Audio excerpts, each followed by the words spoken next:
Good afternoon, good evening, good morning, everyone.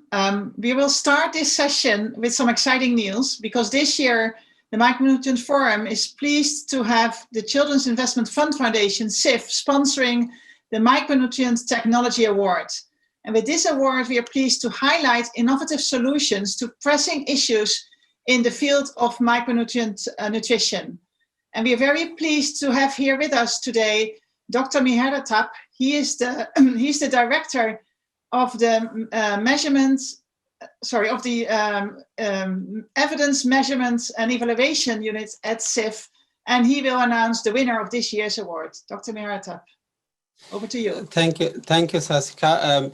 Dear participants of the 2020 Micronutrient Forum, invited guests and organizers, it's my pleasure to present this award for technological innovations in the micronutrient malnutrition field on behalf of CIF.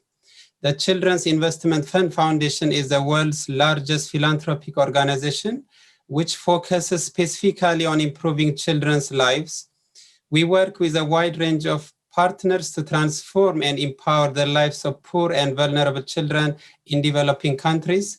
And our aim is to play a catalytic role as a funder and influencer to deliver urgent and systematic change at scale. Our key areas of work include maternal and child health, adolescent sexual health, climate change, and child protection. At CIF, we have a long-standing and deep commitment to maternal and child nutrition. More than 2 billion people suffer globally from micronutrient deficiencies or hidden hunger.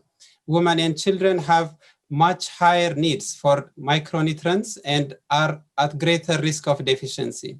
At least 1 in 2 children under the age of 5, that's approximately 340 million children, suffer from deficiencies in essential vitamins and nutrients such as vitamin A and iron.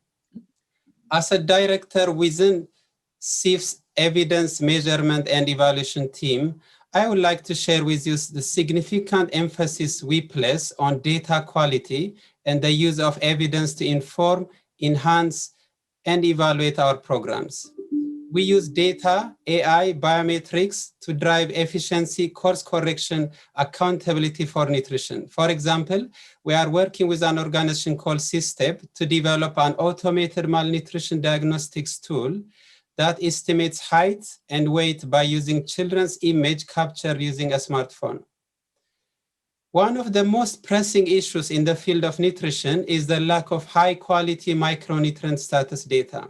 There are many reasons why micronutrient status data are challenging to collect, including financial, technical, and practical challenges. For the field to continue to advance, it's essential that we have accurate data to understand the impact on health outcomes, both in terms of program efficiency and effectiveness, but also reflecting the necessity for accountability and advocacy. Can we put the slide, please? So on behalf of CIF, I would like to present our technology award to someone who has addressed this challenge head on, and that is Dr. Yergan Irad. Over 15 years ago, Dr. Yergan developed an inexpensive, accurate assay technique, a simple sandwich enzyme linked immunosorbent to simultaneously measure biomarkers of iron, vitamin A, and inflammation. The assay required only a small volume of blood that can be collected with a capillary sample. Through creativity and innovation, Dr. Yergan's vitamin lab has catalyzed the collection of micronutrient status data worldwide by providing a contract laboratory service for this high-quality assay at low cost. It's remarkable that Dr. Yergan has managed to process so many samples at such a low cost as a direct result of his work. More high-quality population-based micronutrient status data is available today than ever before. We would like to present Dr. Yergan with this award of $5,000 because his work makes a critical contribution to national, regional, and global evidence-based decision-making, as well as driving policy formulation and program evaluation in nutrition. Huge congratulations, Dr. Yergan. Thank you very much. Thank you, Dr. Mihaela Tepp. And also on behalf of the Micronutrient Forum, our heartfelt congratulations to Jürgen Erhard for this well-deserved award. I think without your contributions and your work, we would not have been in a place today that, despite the fact that we still have a major data gap on micronutrient status, that we realized that data gap would have been so much larger without your innovative award. So very well deserved, and congratulations. And with this, I would like to hand over now to Dr. Omar Dari, who will chair the session. Thank you. Over to you, Omar. Thank you, Saskia. Welcome, everyone, to the session, Innovations and Updates in Micronutrient Assessment. My name is Omar Dari. I'm a health science specialist in the Bureau for Global Health in USAID. We need to appreciate the finer details of biology and mechanisms in order to understand the gaps in knowledge and implementation of micronutrient programs. The speakers in this session will highlight these details in their presentations. In the decade of nutrition that started in 2015, we have seen enthusiastic support for making declarations, commitments, and aspirational expressions toward biological targets, notable in reducing anemia in women and stunting in children. However, we frequently forget that these two high-level impacts are bioindicators, and therefore depend on the classical epidemiological triangle of agent. That is the coverage and quality of the nutritional product or intervention, the host, the genetic and metabolism processes in humans, and the environment and its interactions with the host and the agent. In this way, reduction of the prevalence of anemia and stunting may not be useful in our assessment of the performance and impact of our nutritional actions. We need to focus on other measurables of inputs, outputs, outcomes, and intermediated impact indicators. And as part of the last are all the biomarkers. Moreover, many micronutrients do not impact the prevalence of either anemia or stunting, but that does not take away from their important physiological roles. For example, iodine is needed for the development of the brain, and its deficiencies or its excess may impair that function. Vitamin A is required for an appropriate immunological response, but excess may cause unintended consequences. And folic acid reduces the prevalence of neural-2 defects, but the presence of vitamin B12, B6, B2, and niacin is needed to convert folic acid to the nutrient folate. And similarly to iodine and vitamin A, excessive intakes of folic acid are not a good thing. If we are serious in our effort to improve the nutritional status of individuals and populations, we must make micronutrient assessment a priority.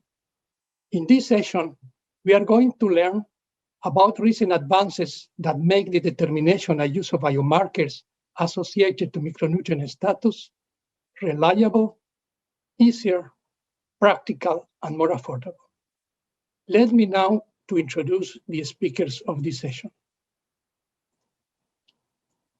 This slide presents the names and the institutional affiliations and the titles of their talks.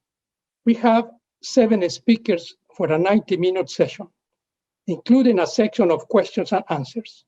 And the speakers have accepted the challenge to use only their allotted time. Without any additional introduction, I would like to invite Dr. Kristen Pfeiffer to give her talk. Thank you, Omar and Ken and the organizers for inviting me. As my title suggests, I want to focus mostly on practical approaches for measuring and interpreting micronutrient biomarkers to enhance data collection and quality. I have no conflict of interest to disclose. I will cover 3 areas of concern. First, I will talk about lab measurement aspects, then about some enhancements regarding data interpretation, particularly in the folate area, And finally, I will share some new tools and programs that provide better ways to ensure data quality. So let's start with the lab measurement area. The Quantis Qplex is a true example of multiplexing. I think this audience is well aware of this ELISA-based microarray, where each well contains antibodies for multiple analytes measured simultaneously. The great advantage of this assay is that the technician only needs to prepare one sample dilution to obtain multiple results.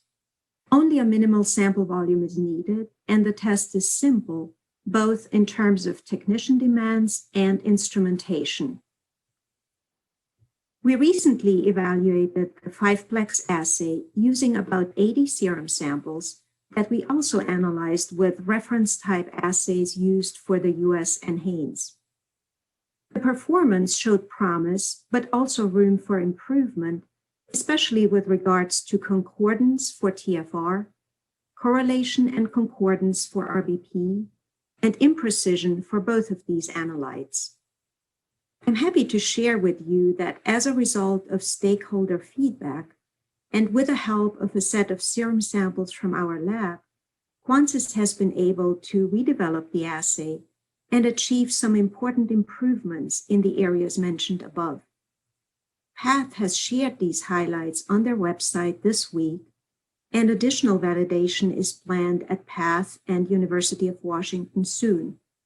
We are also very much looking forward to conducting an independent evaluation next year. A good example of scaling down a complex assay that measures a panel of 13 fat-soluble micronutrients is the rapid vitamin A assay by HPLC UV. This is a robust assay that we performed in our lab for nearly 2 decades. It only requires 25 microliter of serum, and up to 180 samples can be processed in 3 hours, and results are obtained by the next day.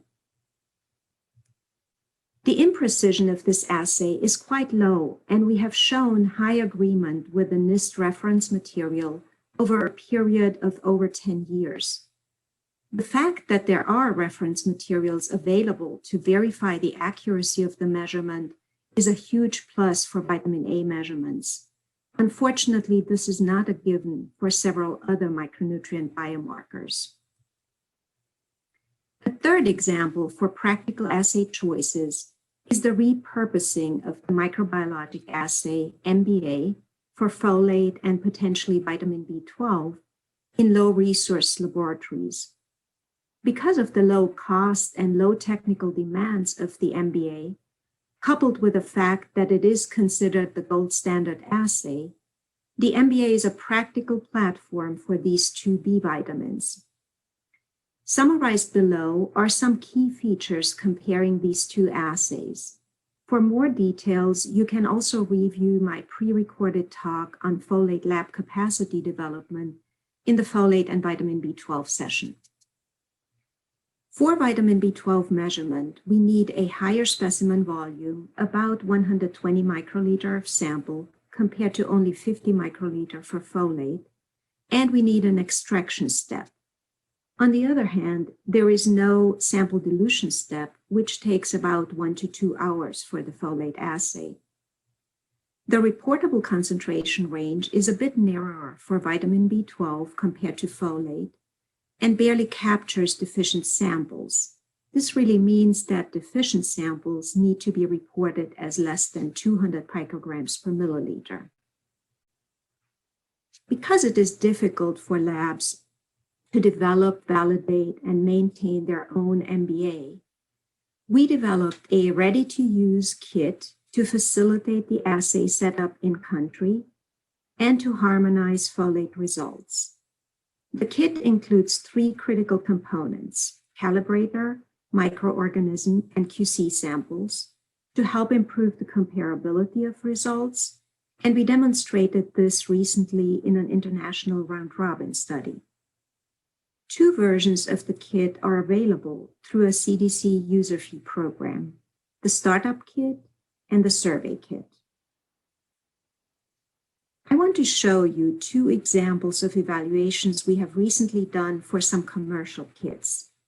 The first is for the Eagle Biosciences Vitamin A and E HPLC assay kit, which is intended for the quantitative determination of these two fat-soluble vitamins in plasma and serum. The first issue with this kit is that it requires a sample volume of 250 microliter, which is just not practical. The second issue we noted was the contamination of the internal standard with vitamin A, making it impossible to accurately quantitate vitamin A in the NIST reference material. A few experiments are still outstanding because we started this evaluation pre-COVID and have not yet been able to complete our work due to restricted lab activities.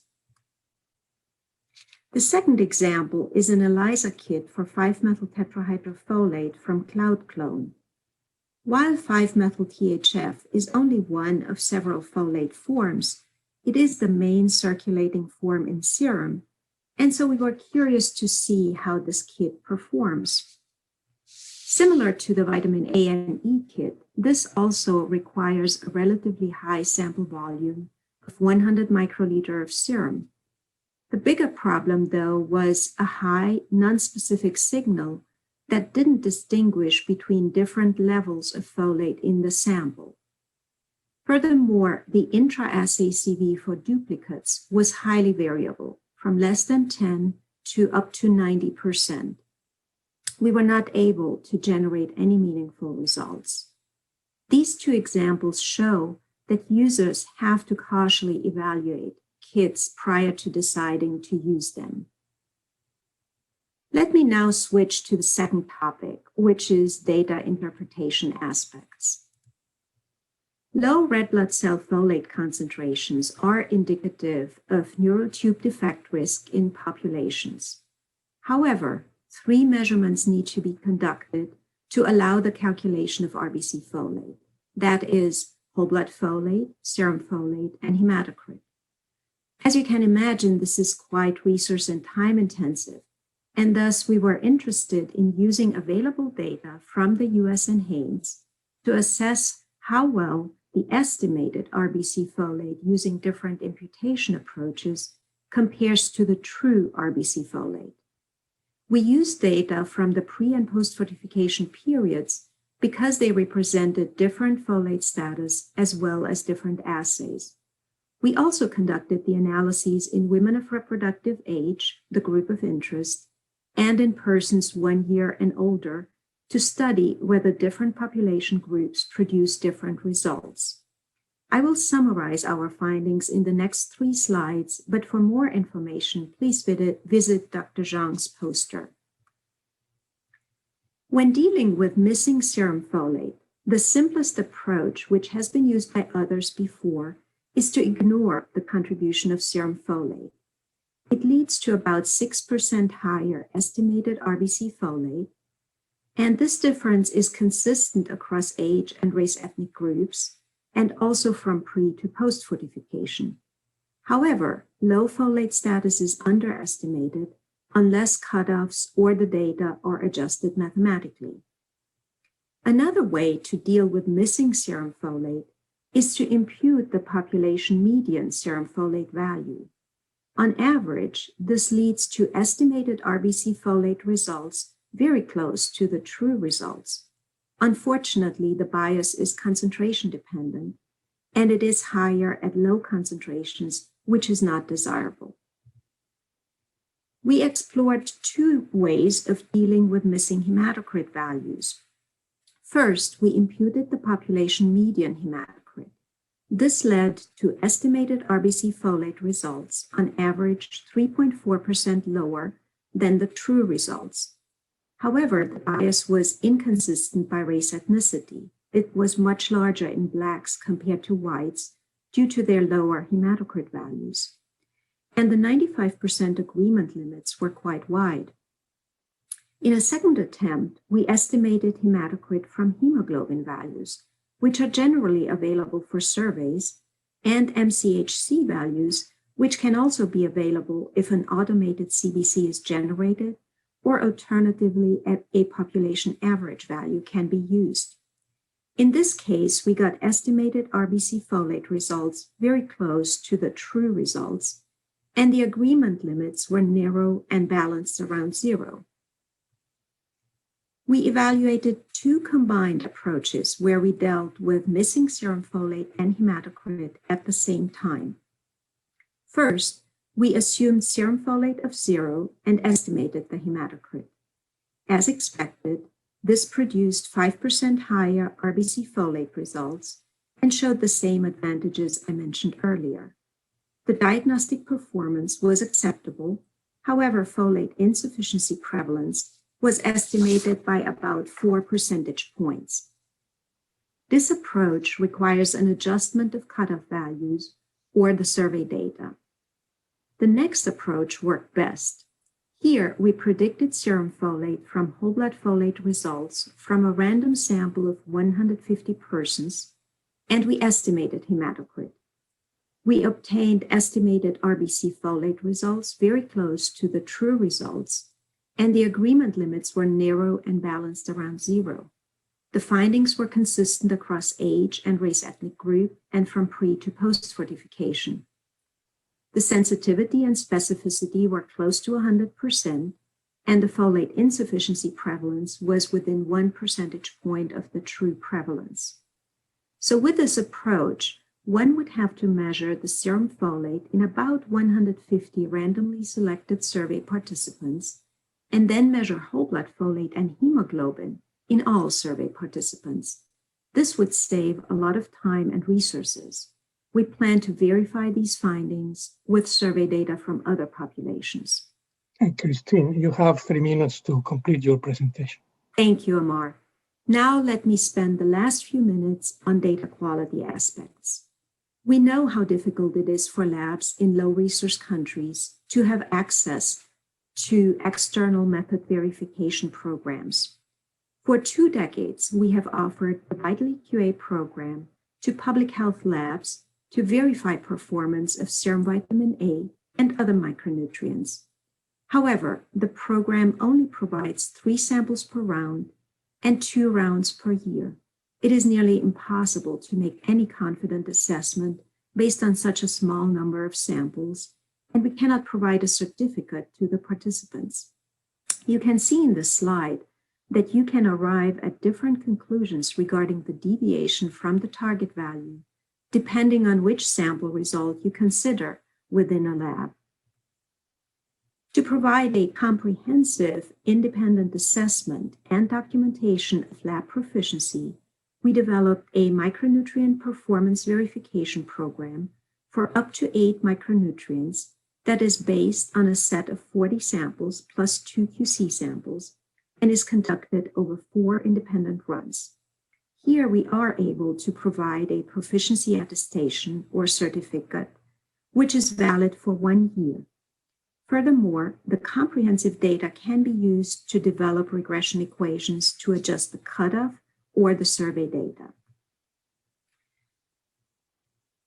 Because low-resource labs often don't have access to blood bank materials to generate their own in-house QC materials, we have developed such materials that can be obtained through our user fee program and can be used to monitor long-term assay performance.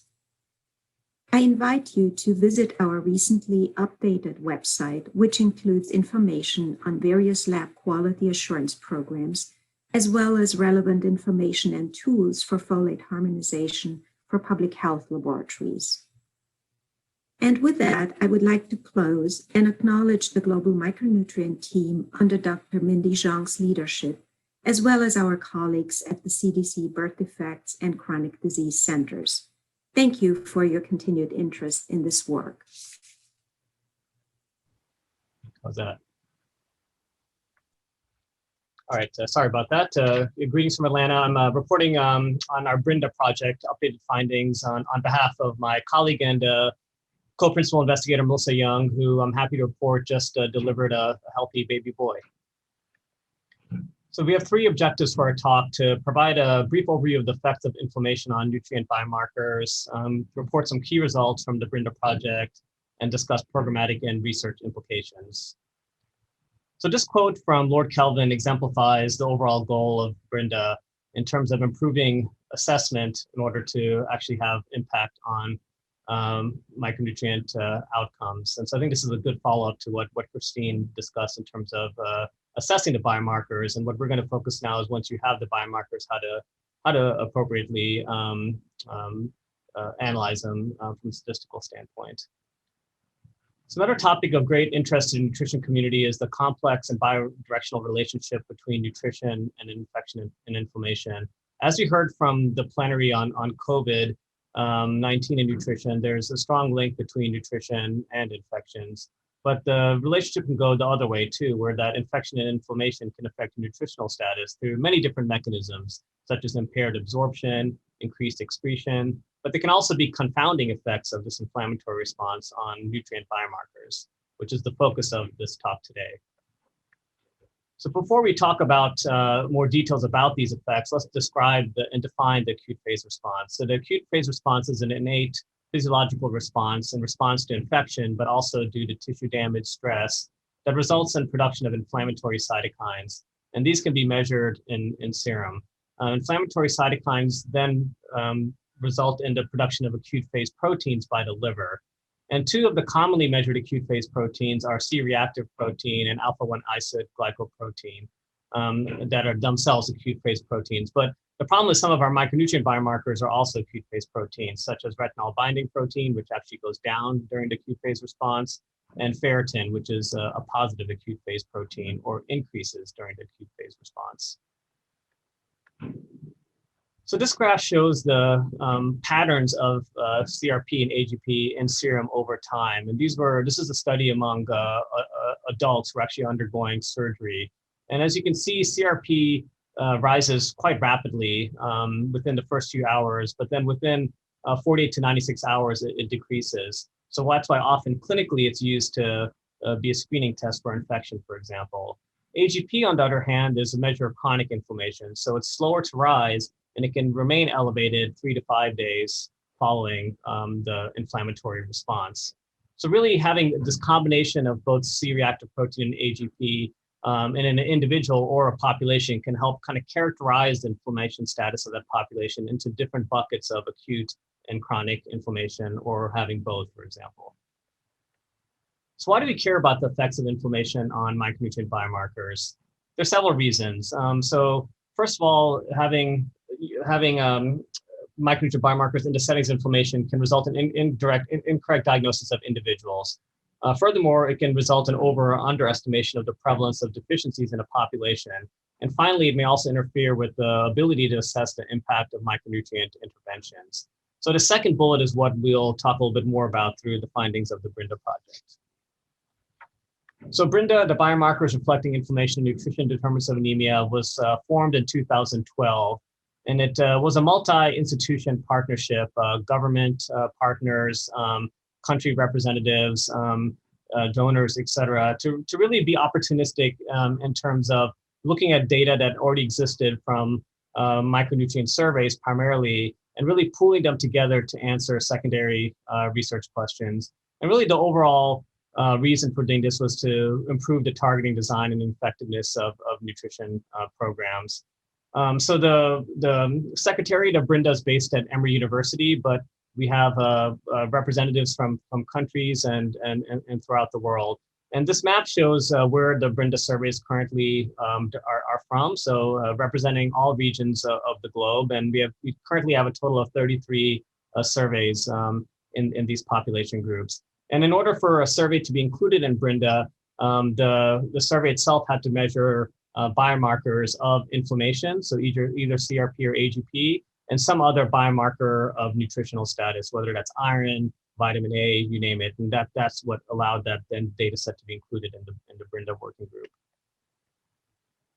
So I'll start with some key findings. And so this figure is one of my favorite figures from Brinda, and I think a really key finding. So this is about 20 surveys in the Brinda data set, harmonized data set, that measured both CRP and AGP. And again, these are nutrition surveys where they're typically household and going to otherwise healthy children. And so this is about 40,000 preschool children in these countries. And the light blue graph showed a prevalence of elevated CRP, and the dark blue showed a prevalence of elevated AGP.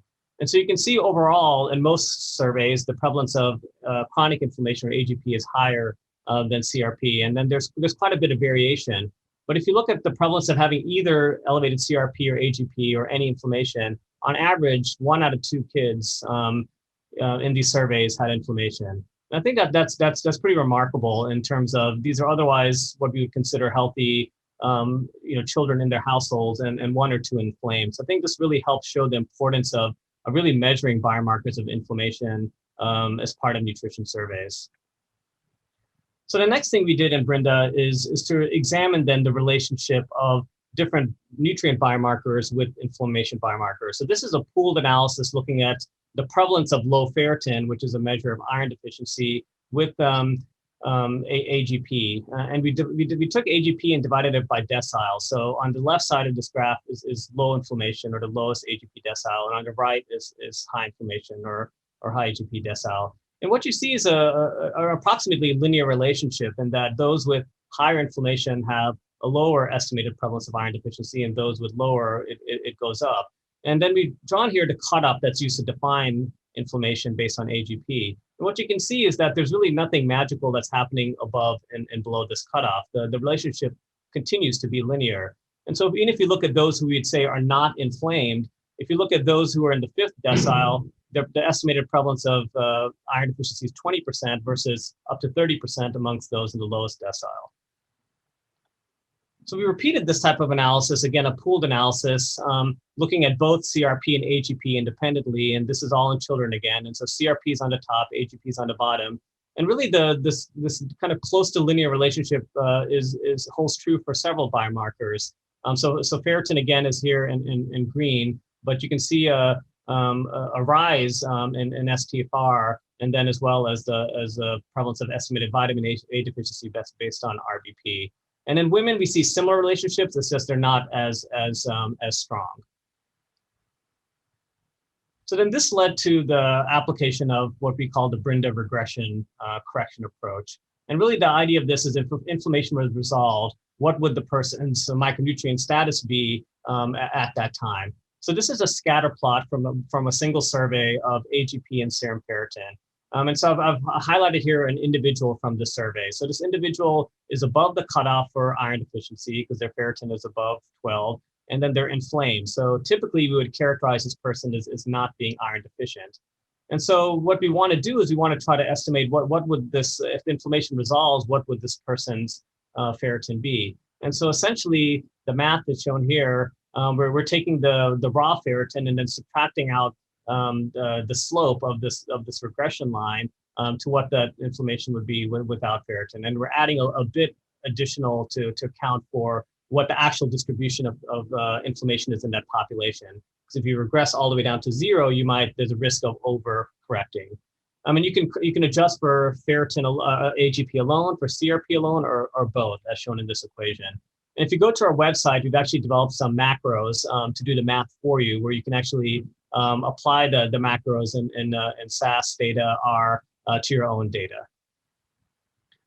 So a summary of some of the findings in one of our more recent publications shows kind of the overall impact of what would happen if we ignore inflammation. And in preschool children, overall, we would underestimate the prevalence of iron deficiency by on median 11 percentage points. But you can see a range here. In some countries, there's a stronger effect, and some there's less effect. But then you overestimate the prevalence of vitamin A deficiency by a median of 14 percentage points. So this can be significant both for a single cross-sectional survey, but you could even think even more so if you're trying to look at the impact of interventions over time. So one question we've often been asked is then, should all nutrition biomarkers be adjusted for inflammation? The short answer is no, and let me go through an algorithm to help kind of decide the process you would go to decide when should I apply this regression correction approach to my data.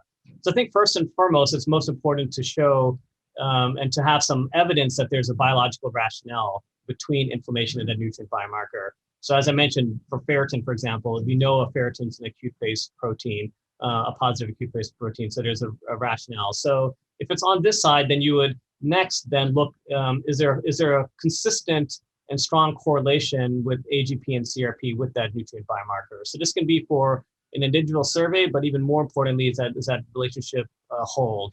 And if it does, then we would recommend considering a regression correction approach. And I'd say another thing we often do too is we look at that decile analysis, which I showed you, which even if the correlation is strong, does that correlation show a linear relationship, which would then suggest that doing a regression correction would be appropriate.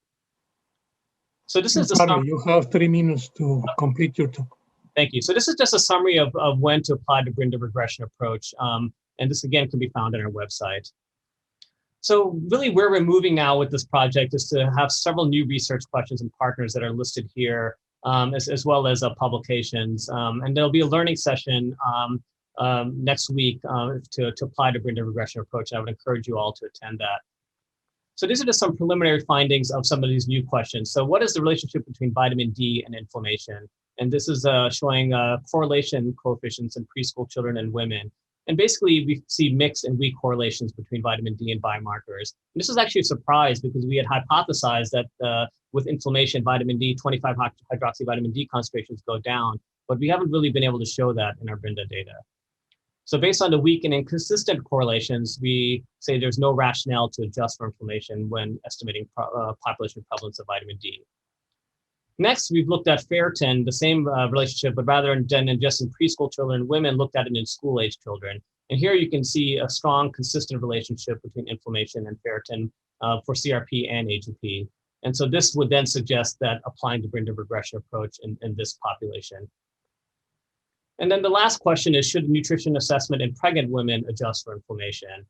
And so we have a smaller set of data sets currently in the Brinda project that looked at pregnancy. But for example, looking at the relationship between CRP and AGP with ferritin, for CRP, there's mixed findings. There seem to be more consistent findings with AGP, but these are only a few surveys. So more work basically needs to be done in order for us to make recommendations for pregnancy. And I think the other important point to mention about pregnancy is it really depends on your stage in pregnancy. There are a lot of physiological changes or changes in blood volume, inflammation. So really our call is for more data that's longitudinal in nature and also includes gestational age. So that's really our final call is to ask those in the community who have data sets in pregnancy of any gestational age. And in this case, we aren't looking for just population-based data. This can be trials, these can be cohort studies, because we realize that this data is sometimes hard to find. But that had to have measured biomarkers of inflammation. Please reach out to us, and we're creating a new pregnancy working group to then harmonize this data and answer some research questions. So in conclusion, take-home points, inflammation is common in surveys and it can affect our interpretation of biomarkers. And this Brinda regression approach represents a potential solution for addressing the role of inflammation on specific biomarkers.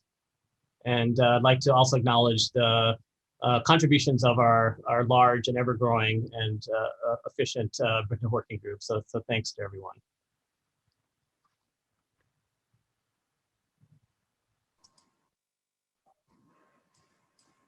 All right.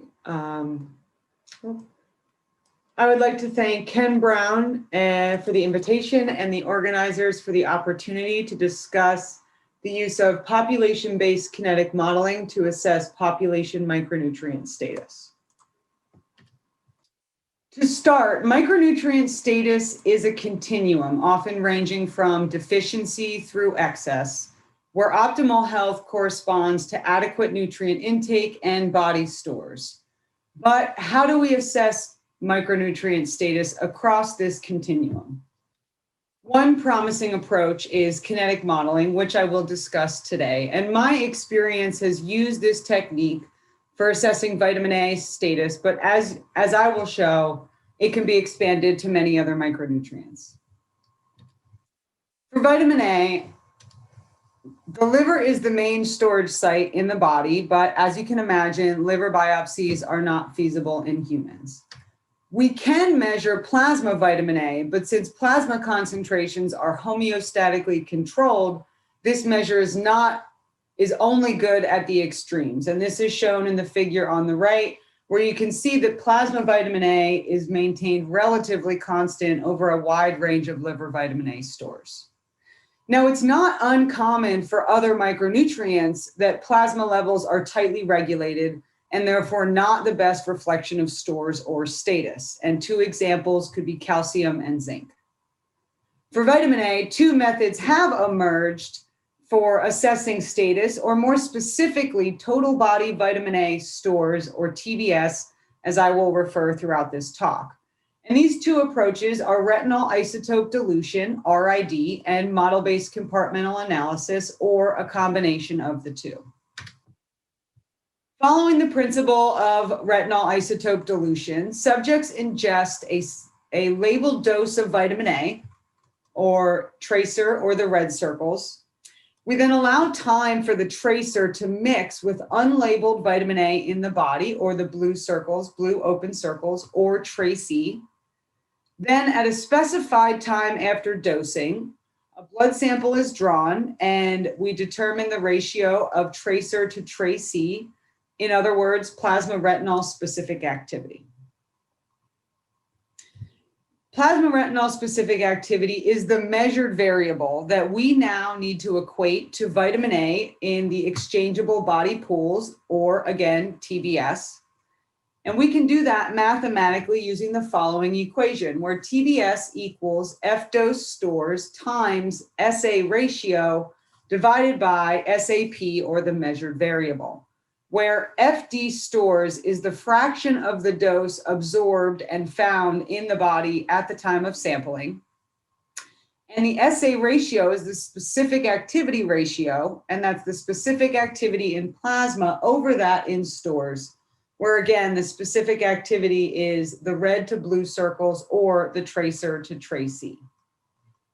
Importantly, while specific activity is measured, these coefficients are not, they are unknown. And for this reason, some applications of the technique assume values from the literature based on early animal and human work.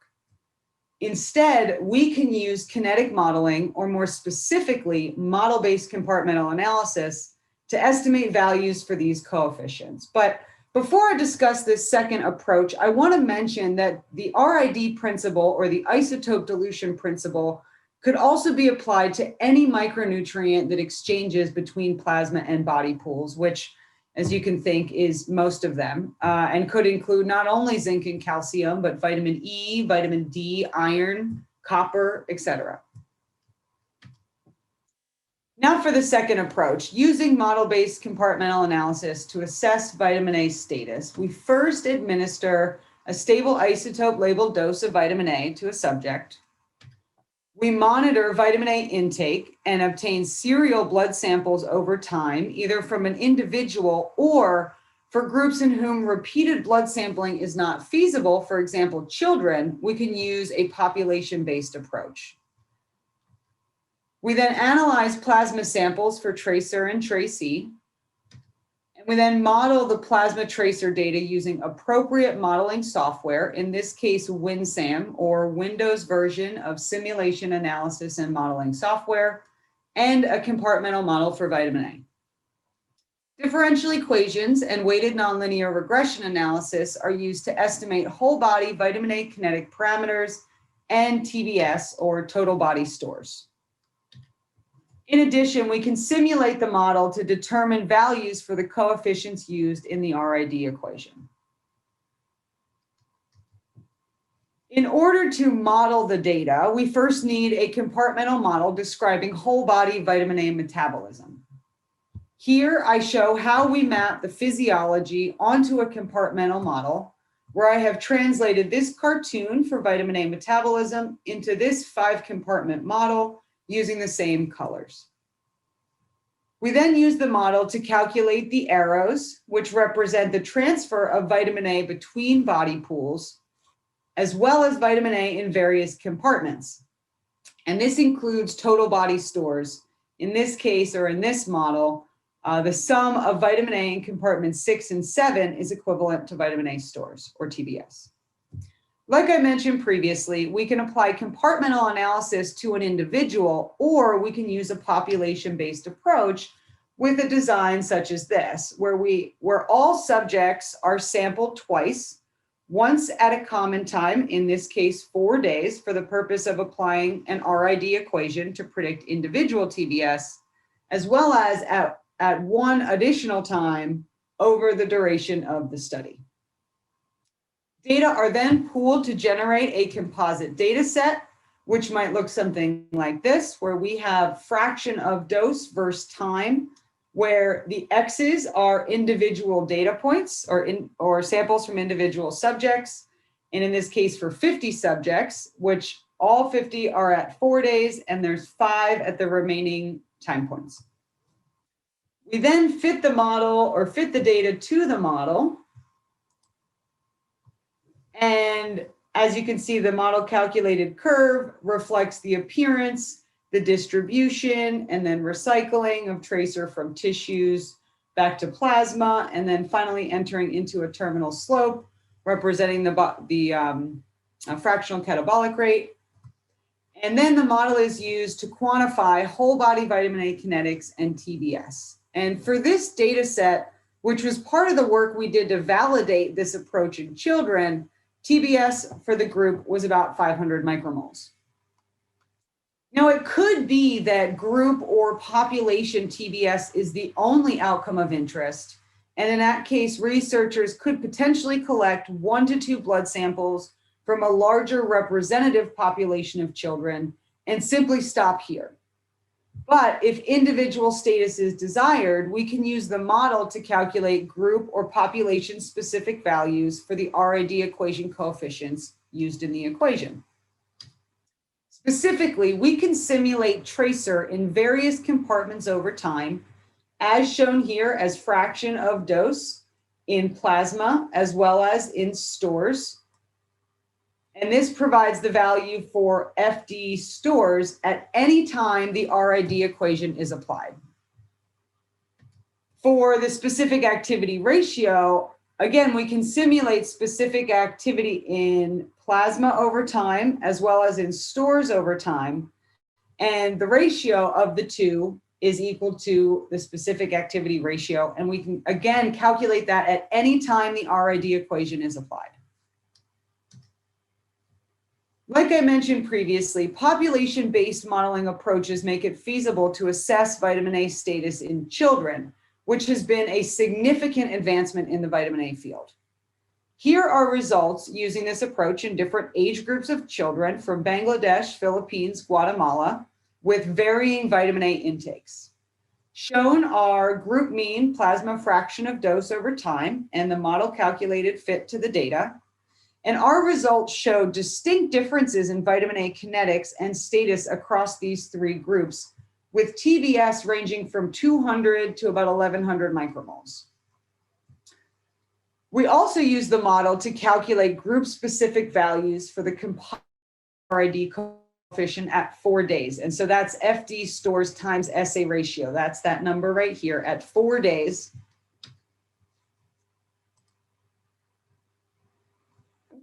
Which will be used in the RAD equation shown here to estimate TBS in individual children within those 3 groups.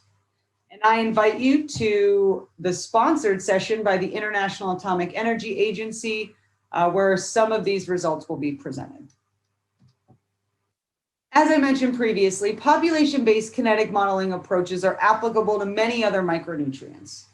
Calcium is an example where compartmental models have already been developed and tracer kinetics have already been described in individual subjects. For example, the model shown here, which includes several compartments describing bone metabolism, was used to model frequently sampled kinetic data collected in individual adults following administration of labeled calcium. Now, this is the kind of information that lays the groundwork for population kinetic modeling and status assessment. For example, for predicting calcium stores in bone for the population as well as for individuals. Another example is vitamin D, which in contrast to vitamin A and calcium, much less work has been done using model-based compartmental analysis to study vitamin D kinetics and status, which makes this a really promising area for future work, for example, for studying osteoporosis. Shown here is an example of kinetic data already collected in healthy adults following ingestion of an oral vitamin D tracer dose of 25 hydroxy vitamin D2, which could be used with model-based compartmental analysis to estimate vitamin D body stores for the group and coefficients that can be used in an isotope dilution equation to predict individual vitamin D stores. And in conclusion, kinetic modeling, including isotope dilution and compartmental analysis, can be used to assess micronutrient status in populations and individuals and is applicable to a range of micronutrients, offering a promising area for future work. Compartmental modeling is also applicable to various nutritional and physiological conditions, ranging from adults to children during pregnancy or lactation, in healthy to disease states.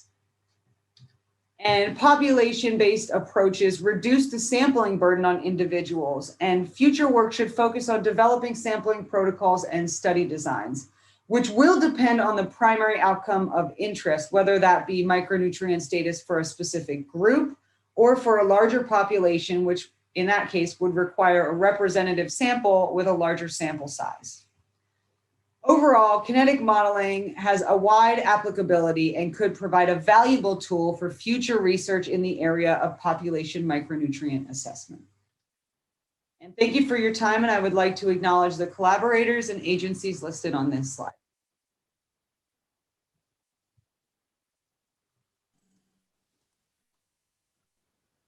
Okay, thank you. Can you hear me well? Okay, thank you.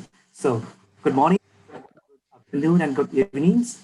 First of all, I'd like to thank you, Prof. Ken and Omar, for the opportunity to present our study here. So, I'm glad to share our experience in the use of electronic data collection for the Myanmar Micronutrient and Food Consumption Survey. So here is about the experience sharing session. And firstly, it is the first nationwide comprehensive micronutrient survey in Myanmar, which we call it Micronutrient and Food Consumption. And it is led by National Nutrition Center of Ministry of Health. And by the time we conduct the study, there is we have some experience already in the using of the electronic data collection system. This project in Indonesia as Batuta project and other repeated cross-sectional survey we conducted in Myanmar give us some confused approach for the multiple micronutrient survey. So this slide show you the area that we cover. There are overall 450 clusters around the country, and over 27,000 households involved in this survey. And mainly we assess the major micronutrients of our concerns. In addition, we collect some other additional information that are related to the nutrition of the population.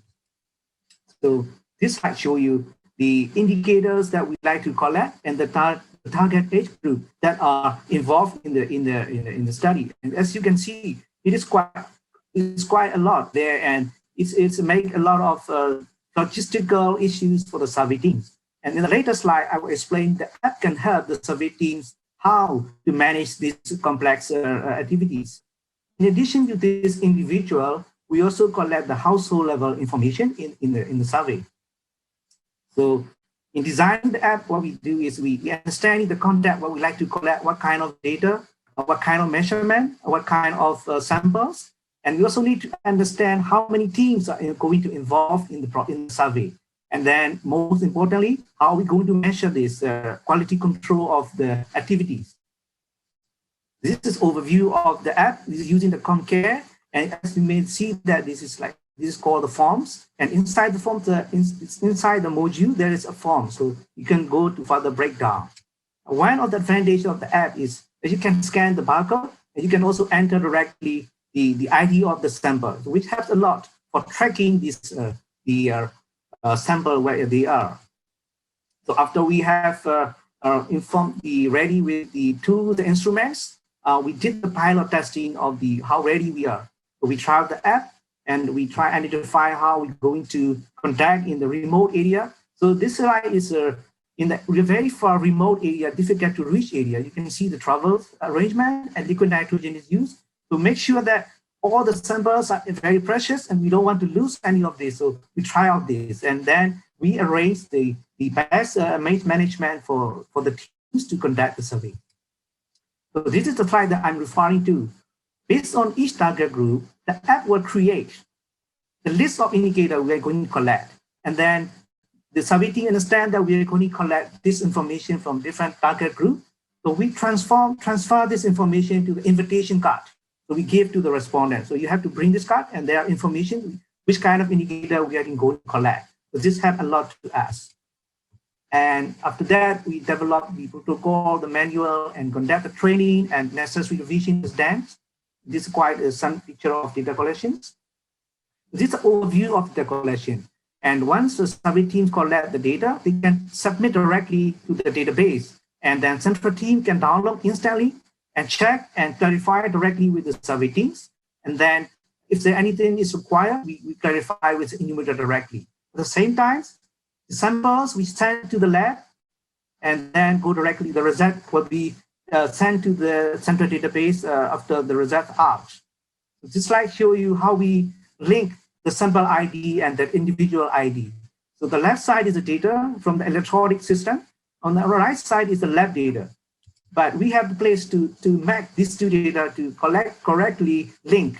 So that helps when the results are coming out, we are ready to match it. And we can also track if the samples, if the surveys in the lab or in anywhere. Okay, this is almost the end of the presentations. What we can see here is that the data is immediately available. That's the key, and depend on your resource. You want to clean with the survey data, prepare the resource, and the survey ends immediately after that, the data will be available. So for us, the advantage is we can release the report very quickly, and we also can use the finding from the survey for the multi-sectorial national plan of action for nutrition for the country, which is already on the way. So that's the end of my presentation. What we learn from there, we confident that this will give you confidence for the survey team to manage data collection. And it's also good to be standardized and systematic way of collection data if you're doing for multi-center, multi-country study or cohort study. And lastly, it is also applicable for complex nature of dietary data collection. So we did it, and do visit the page for some information. Thank you. Good day, everyone. Congratulations to my friend Jürgen. At the outset of this, I'd like to acknowledge the contributors to the work, Eurofins Craft Technologies, University of Washington, PATH, Quansys, and Craft Nutrition Consulting. I'm going to be going through the measurement of nutritional inflammatory biomarkers in VIV Bio dry plasma spots. I'd like to acknowledge the Bill and Melinda Gates Foundation for funding and the Micronutrient Forum for the opportunity to present this information.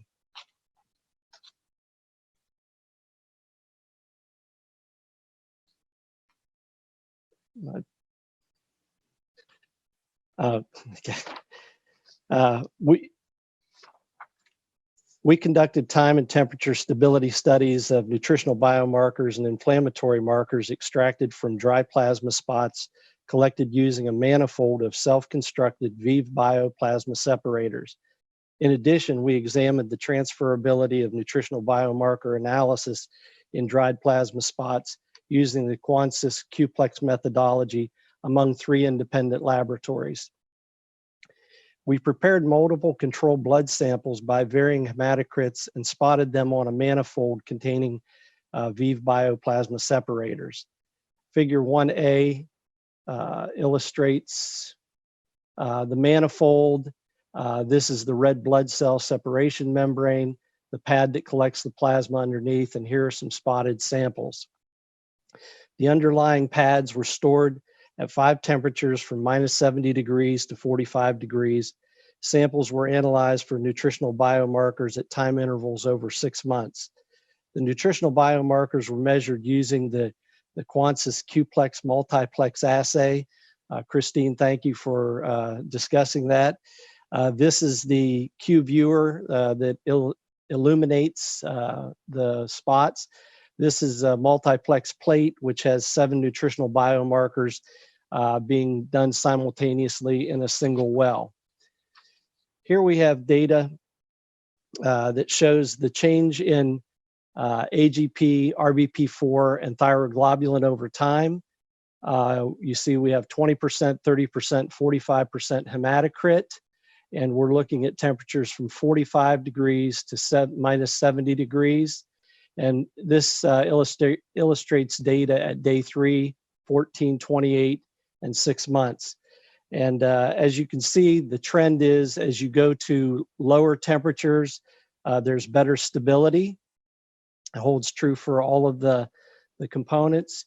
AGP was very stable at minus 70 degrees out to 28 days. Retinal binding protein, not as stable. Thyroglobulin, stable to about 28 days, but significant degradation at 6 months. The data from the transferability study is illustrated here. Here we see the Spearman correlation for analysis of liquid plasma versus dried plasma spots. The biomarkers in liquid plasma were highly correlated with dry plasma spots. R-squared values ranging from about 0.76 for RBP4 to 0.96 for thyroglobulin and CRP. While they were very highly correlated, the apparent recovery of biomarkers from the dry plasma spots appeared low, between 37 and 51%.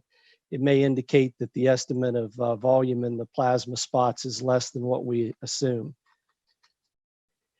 These figures illustrate nutritional biomarker data for 80 subjects measured in 3 labs. The blue, as you can see sticking out in a couple of places, is University of Washington. The orange, you see a little bit of discrimination here, is from PATH, and then the gray is from the Eurofins Craft Technologies lab.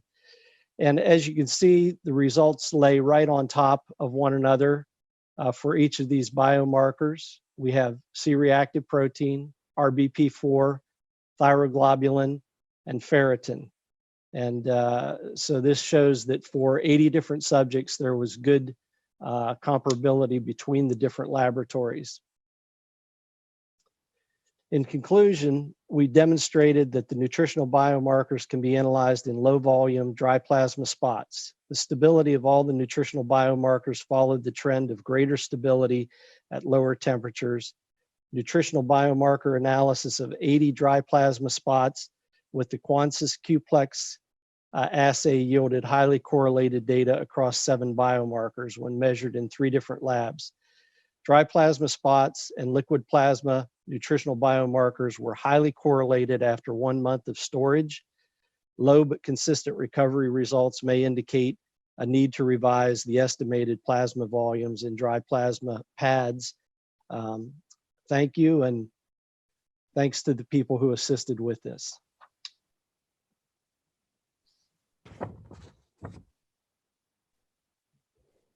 I would like to thank the organizers for allowing us to share with you the results of the new approach to apply the assessment of the total body store vitamin A assessment using dried serum spots. This work was conducted by a group of people and driven by Dr. Anthony Oxley.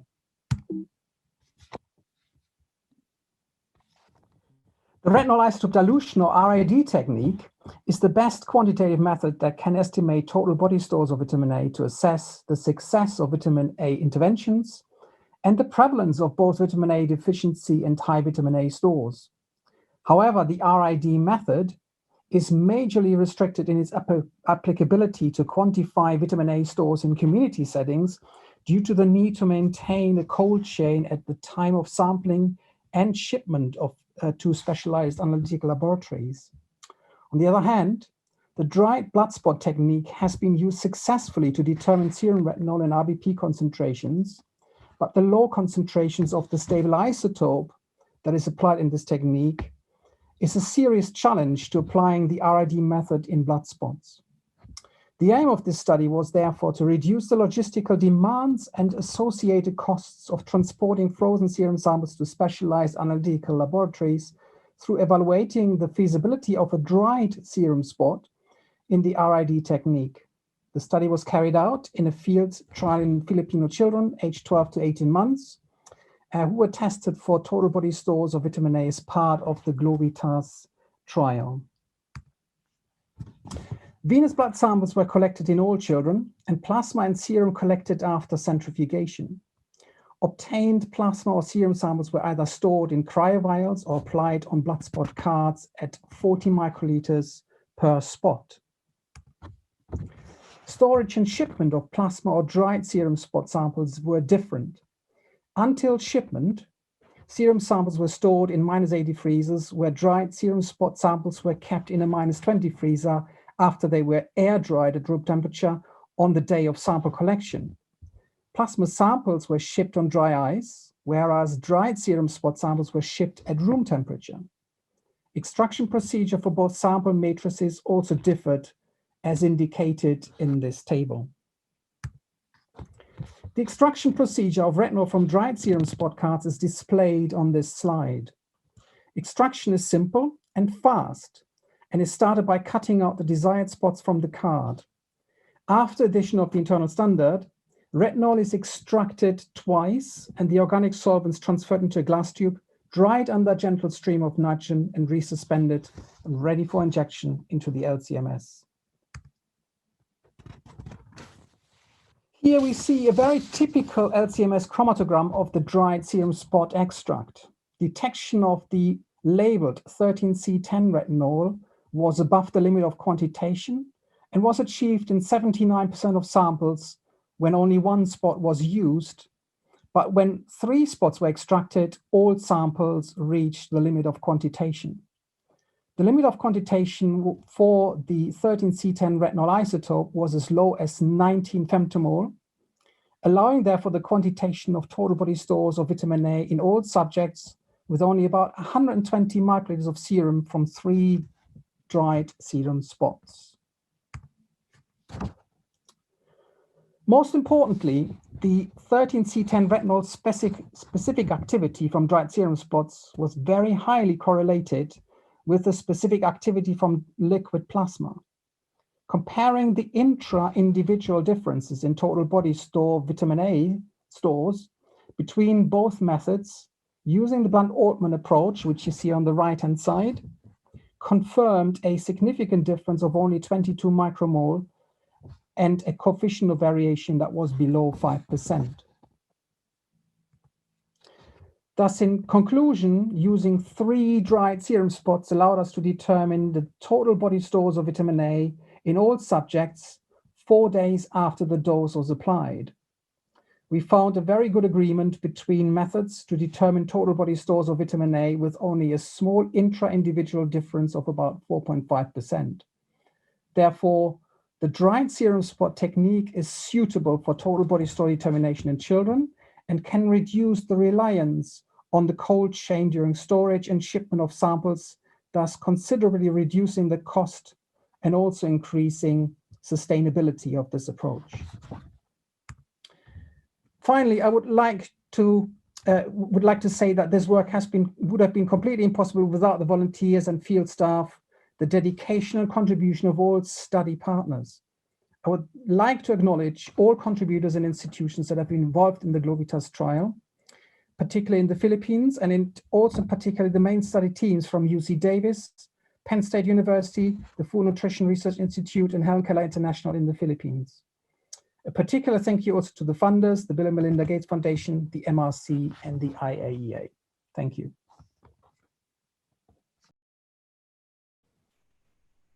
Okay, so thank you very much to the organizers for the opportunity to present our work here on a portable device for non-invasive iron deficiency screening. This work was a collaboration of the University Hospitals of Munich and Frankfurt in Germany, of Zurich in Switzerland, and the Columbia University in New York, as well as of Ferrosense, a spin-off company from the University Hospital of Munich.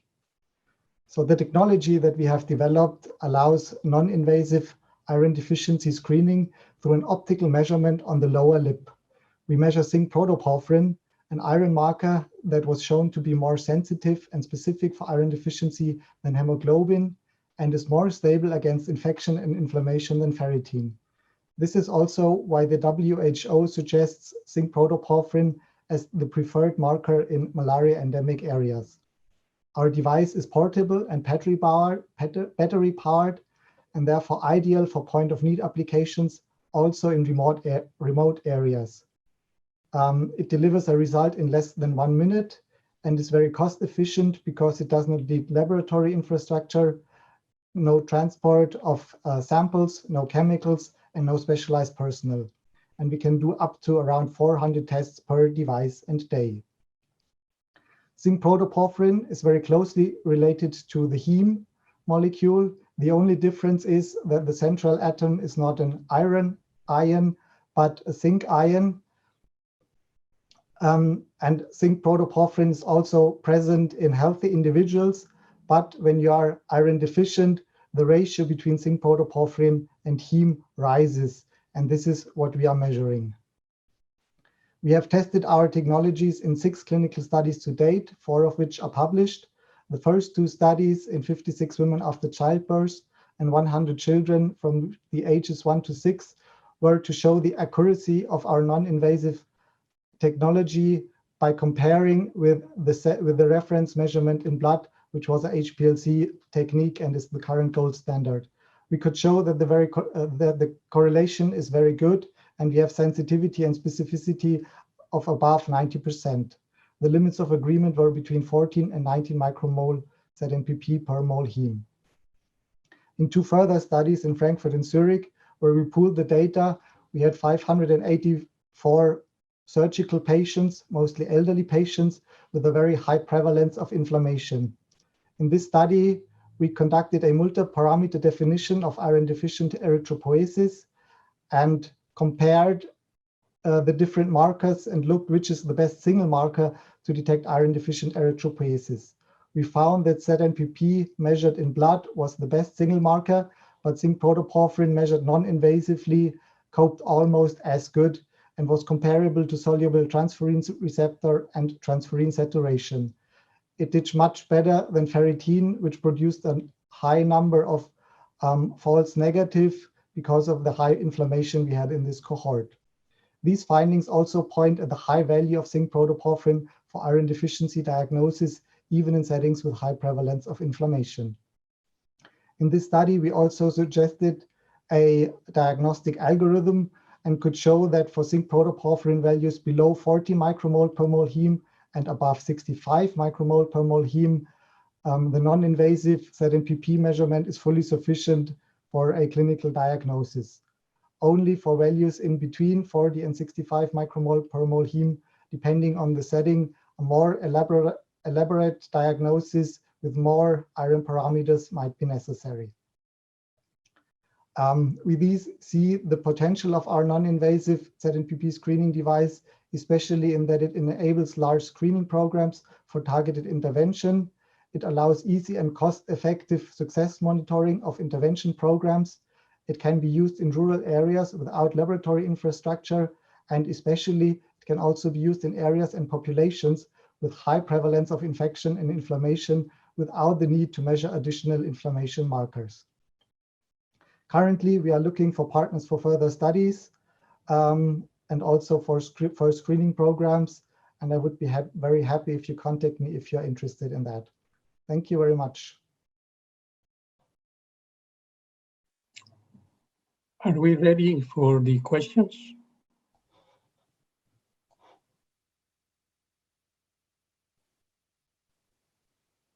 Okay, well, we did it. I was really concerned that 7 speakers were going to be over time, but that was not the case. I really congratulate all of you for really having the control of the time.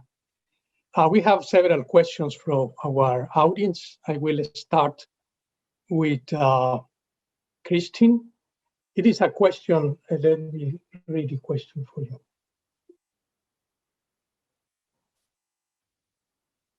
Oh gosh, thank you for your great presentation.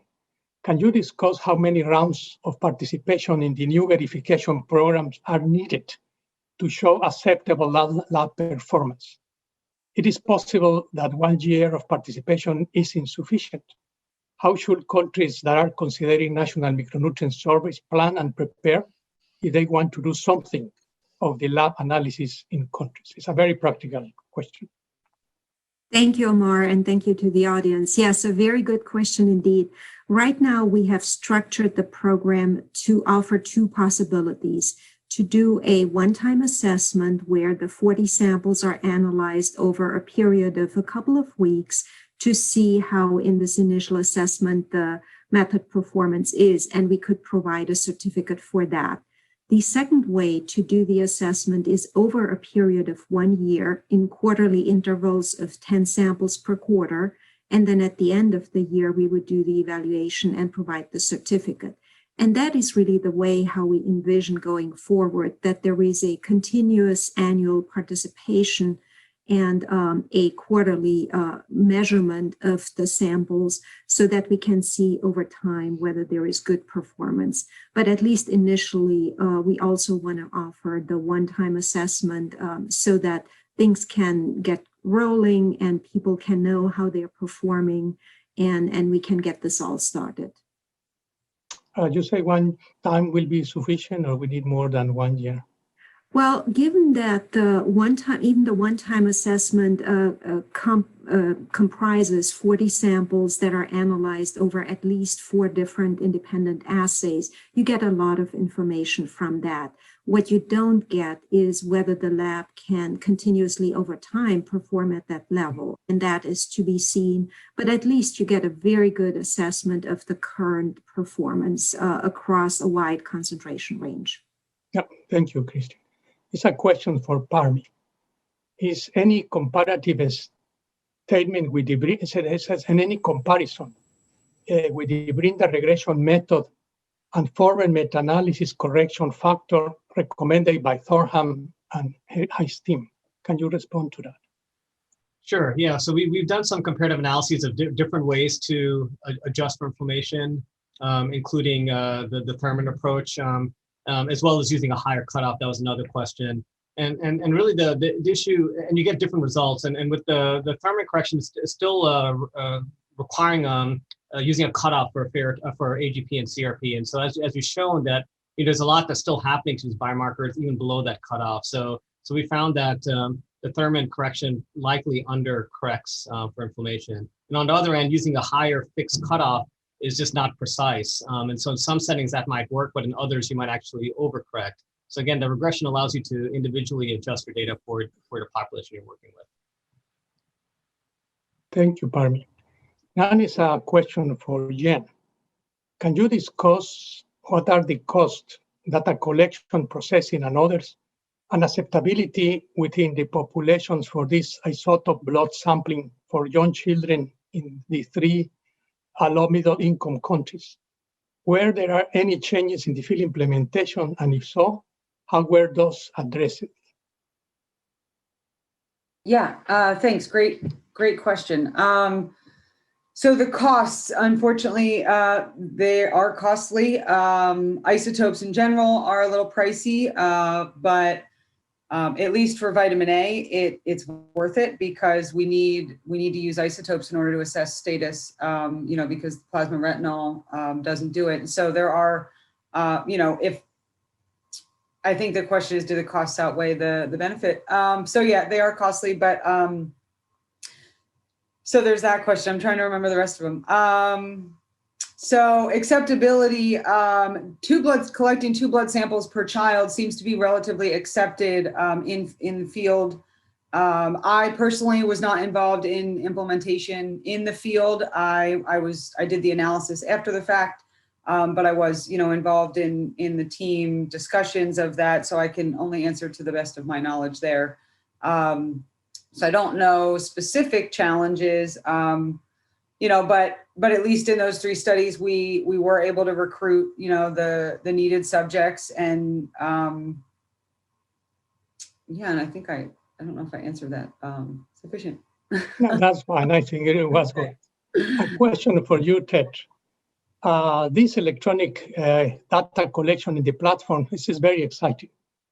Any issues that you face with internet connectivity and power outages in the field? This is an important question for you. Yes, thank you.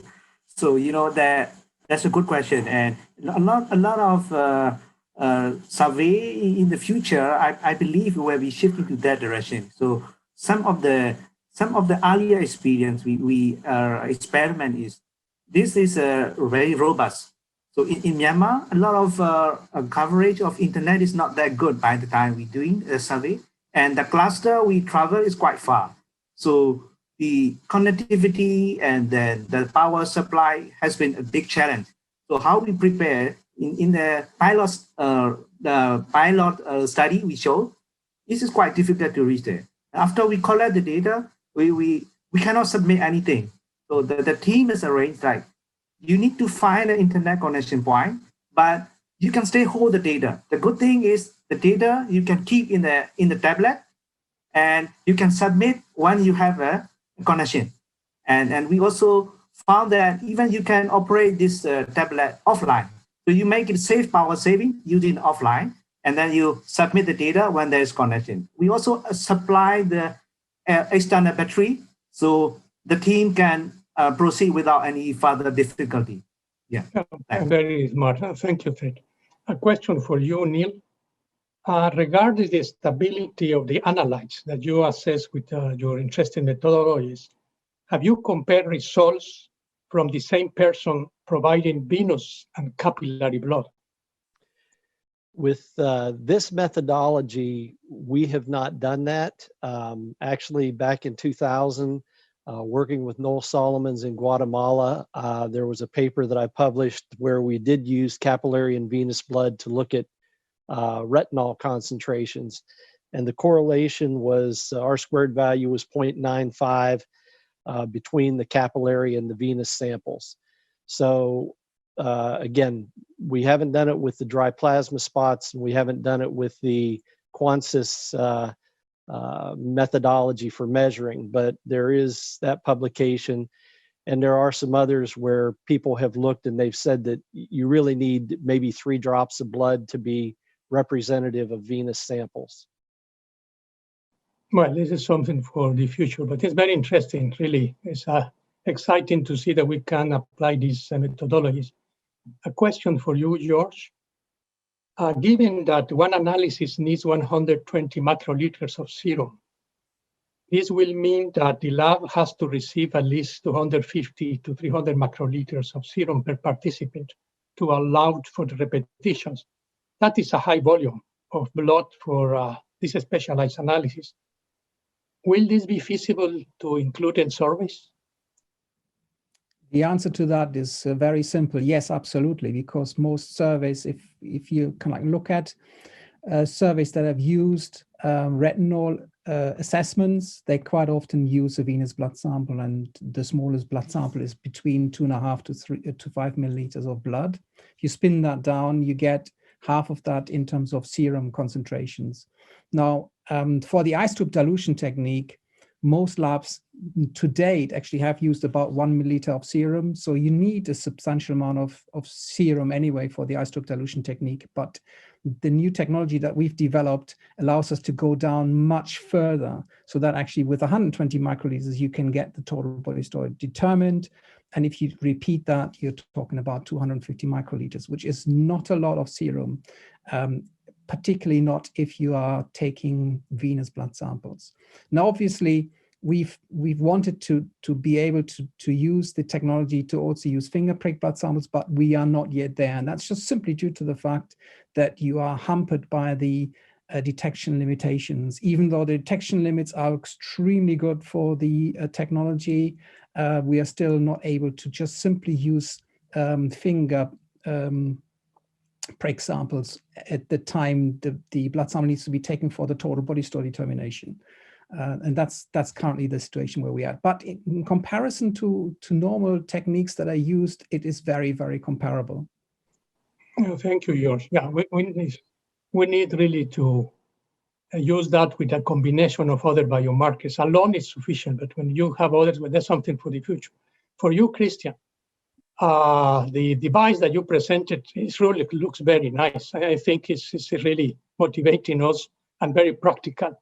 There is some problems with using the zinc PP. The lead elevates serum bilirubin in some populations and thalassemia. Have you tested the device that in those conditions, when the individuals that are suffering with those type of things? We have not yet tested the T-by meter specifically in a population with lead poisoning, but it is to be expected that for lead poisoning, we will also detect increased ZNPP levels, so it will be affected by that. Our measurement is not affected by increased bilirubin, so that we have tested, and that is not a problem. But of course, other diseases, there are some rare diseases which elevate the zinc protoporphyrin as well next to iron deficiency. There we will also measure an elevated value, as you would do in blood. Yeah, we are really waiting for your results because it looks a very interesting device. We will see that. We have opportunity for 1 minute more. Any of you would like to ask a question to any of your colleagues? You raise your hand and I can give you the word.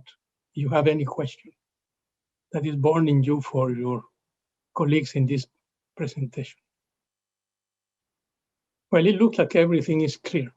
I'm really glad being your moderator. You behave very well and we achieve our goal.